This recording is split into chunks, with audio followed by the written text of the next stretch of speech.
Welcome to this realm of Millenia here today. I am your host, the Millenia Mailman, and be an entity of any of the coils, a man, woman, child, spirit, creature, demon, native, migrator, or even an invader into this land, I welcome you. For I am your host, and I'll be world building for you long after you've begun to acclimate and fit in.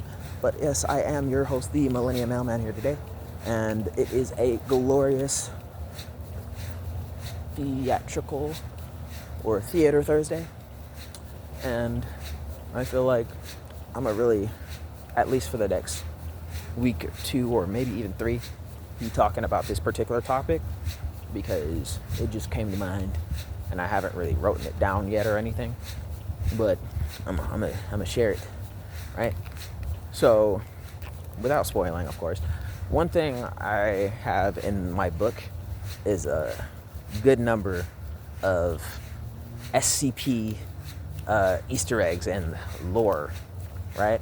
Because one thing I find to be important about my book is its rather large diversity and inclusionary aspects, right?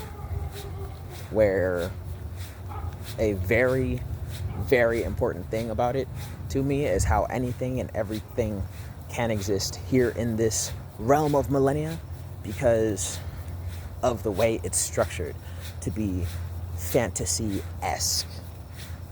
So nothing in this world is generally too overpowered because of particular checks and balances without nerfing it.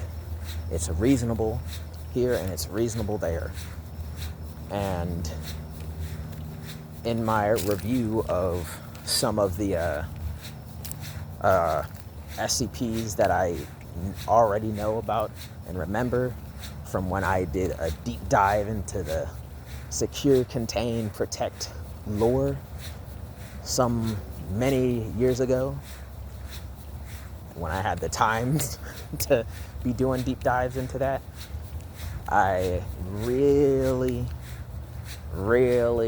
came across one really small, subtle one, and I just, during that little 30 seconds of someone re-explaining what that SCP was, really gave me this mindful opportunity to just instantly get like a eureka moment of how I could integrate that into my novel that would allow for anything and everything else about SCPs in my realm of Millenia universe to effectively be canon without being overly jarring in this manner that's so totally unacceptable and hated, right?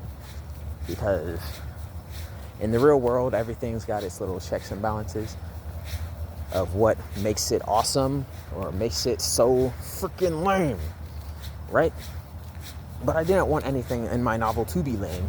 I didn't want anything in my novel to be so outrageously unacceptable that no one would consider it to be realistic, and thus something so utterly hated, right? I wanted everything to inherently make sense and be plausible, even in this realm of sci-fi, scientific fiction, right? I wanted it to be acceptable so that anyone picking up the book would be able to enjoy and like and appreciate all the aspects therein when they start reading. So again, something I do have a lot of Easter eggs and nods to are the SCPs, those secure, contain, protect anomalies. So anyone seeing this first video on a Thursday, I'll let you know. SCP is, what is it, an acronym? It's an acronym for basically what is naturally been come to known of anomalies in, I don't know, would be this one universe where anomaly and anomalies just tend to just be popping up left and right. It's like, oh, that is so unnatural and weird, it's crazy. Yeah, that's SCP, yada, yada, yada, yada. oh, that's SCP, yada, yada, yada, yada. Here's the files, the FBI files on this SCP anomaly here, right? That is just a normal thing in that universe that is kept secret from as much people as possible. They secure this anomaly, they protect the normal people from it, and they keep it contained for its safety and everyone else's safety, because since it is an anomaly, it probably shouldn't really exist in this universe, but it does, right? So I have my own Easter eggs and nods to that SCP universe and SCP lore, because SCPs are anomalies in the universe of origin that they allegedly come from. So why not put an SCP anomaly in my little universe that I'm writing for? Hello, family. Right? So it's just a little funny thing that I considered and made sure to write in as canon and possible. And I'm always consistently extremely careful about how I include a number of things, because it can definitely be hard, especially when you're an author that cares about the final product of what you're writing and how it's going to be received. If you are an author who's got incredible attention to detail and you care, it can definitely be jarring sometimes to just trying like, my gosh, I don't know. So I hear you. I understand. I am very much there with you, right? So that is something I do commonly work on and have been getting into now. But again, SCP, secure, contain, protect. Secure, contain, protect.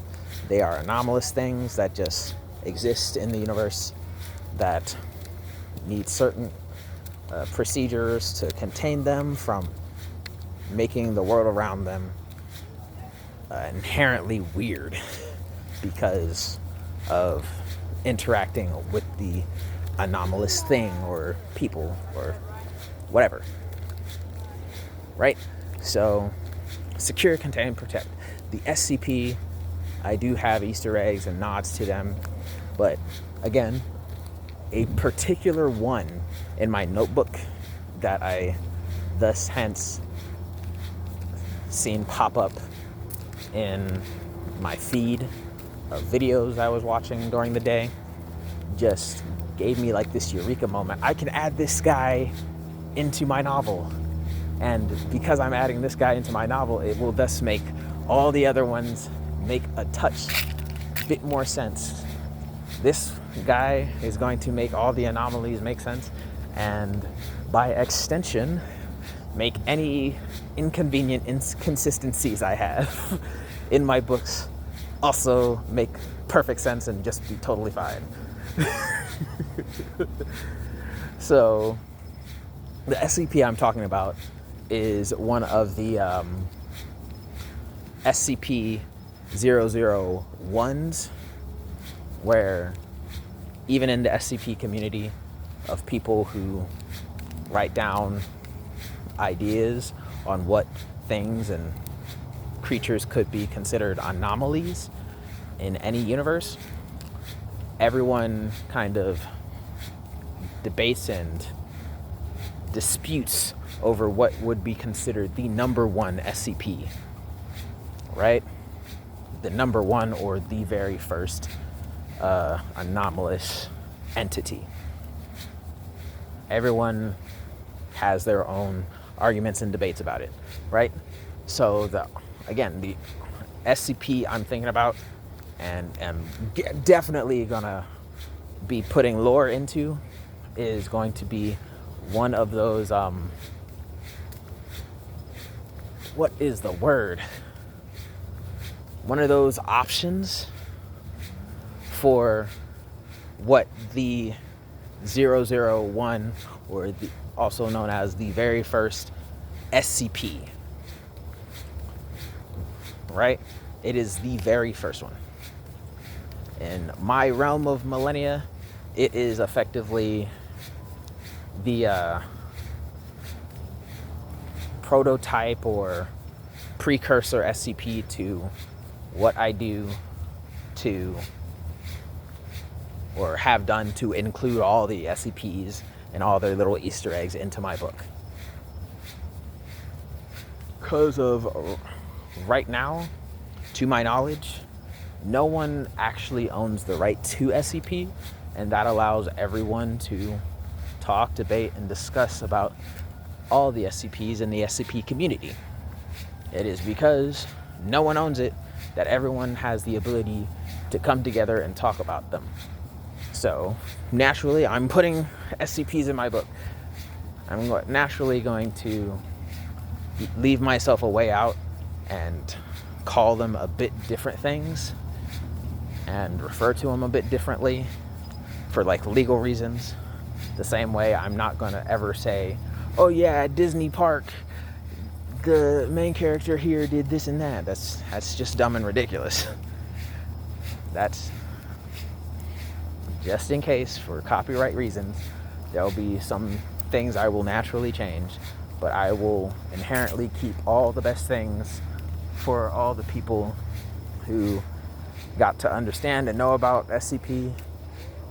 I will keep as much as possible true to the original source, right? So I'm talking on a lot of loops, so I'm going to cut this video off real soon here. But the main thing is that the S.C.P I got is one of those nominations. It was a nomination for what could be considered the 001 number one S.C.P of all the thousands of S.C.Ps out there on the Secure, Contain, Protect website, Wikipedia. Of all the thousands there are of anomalies and anomalous things, it was one of the nominees for what could be number one. And that number one thing that I'm choosing to use is the spiral, right?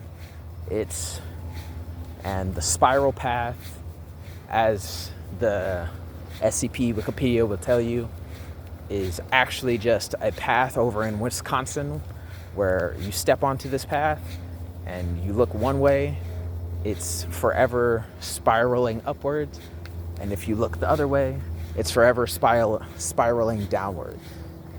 You walk onto this path and you have two directions to take: left, right, up, or down. It doesn't matter how far you go. You go up and you step off and you just happen to no longer be on that path, and you step down and you're no longer on this path and you're just there, right? And it's awesome, absolutely awesome. But hey, I'm a bit digressing now, so of course I'm gonna cut the video off there. If you like anything I had to say or agree with anything I had to say, go ahead and click the like button. If you happen to have any questions, comments, concerns about anything I had to say, go ahead and just click down into that comment section down below and put it there. Share the video if you think the topic deserves a bit more exposure, and subscribe if you feel like it, because I will be posting videos every single day until my book is published in my Millenia series. Bye-bye, y'all.